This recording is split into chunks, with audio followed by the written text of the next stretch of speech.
বেশ অনেক দিন পর একটি ডেইলি ভ্লগ নিয়ে আসলাম। প্রতিদিনের মতো সকালে উঠেই বাচ্চাদের টিফিন রেডি করলাম।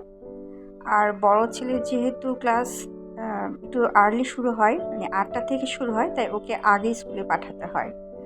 ওকে স্কুলে পাঠিয়ে এবার ছোটটাকে রেডি করে স্কুলে দিয়ে বাসায় আসলাম। আজকে পরোটা আর চা খেলাম। আমার খুব ভালো লাগে মাঝে মধ্যে এভাবে চায়ের মধ্যে পরোটা ভিজিয়ে খেলে। আর টেবিলে নাস্তা খেতে খেতে চিন্তা করলাম আজকে ডাইনিং টেবিলটা ডিপ ক্লিনিং করতে হবে। টেবিলের গ্লাসটা উঠিয়ে ভেতরে জমে থাকা ধুলোগুলো ক্লিন করলাম। টেবিল ক্লথ দেয়া থাকাতে ধুলোগুলো আসলে প্রতিদিন খেয়াল করা হয় না তেমন একটা।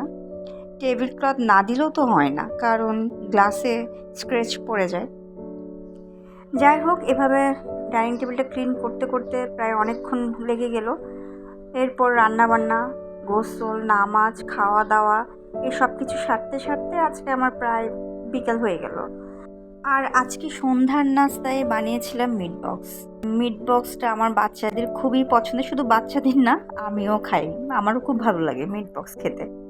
আর এদিকে আমার হাজব্যান্ডকে দেখলাম অফিস থেকে আসার সময় তার ছোট ছেলের জন্য একটা গিফট নিয়ে আসলো, কারণ তার আগের দিন ছিল ছেলের বার্থডে। ছেলে তার গিফট পেয়ে এত খুশি, সে নিচে গিয়ে তার নতুন সাইকেল চালাবে বায়না ধরলো।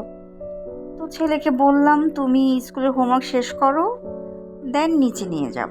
আর আমার ছেলে তো নিচে গিয়ে সাইকেল চালাবে, এই খুশিতে সে তার সবগুলো হোমওয়ার্ক তাড়াতাড়ি শেষ করলো।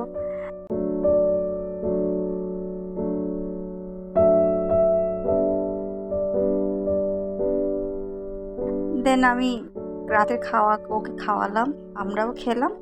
আর আমাদের বাসার গেট তো, মানে ঢাকা শহরে প্রায় সবগুলো বাসায় মানে রাত 11টার মধ্যে গেট বন্ধ করে দেয়। তো তাড়াতাড়ি করে গেলাম। আর এই তো আমার একটি দিন এভাবেই কেটে গেল। আল্লাহ হাফেজ।